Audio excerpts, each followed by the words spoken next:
Finish line home inspections, Tucson, Arizona. Noel Elliott. And what we have here is the dryer vent,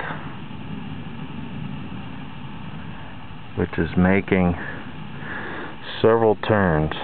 And while that may not seem like a huge problem, what will happen is the exhaust will be slowed down, and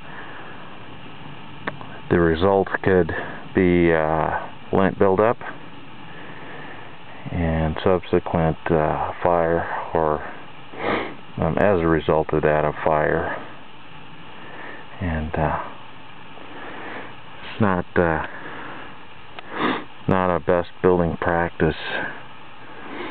And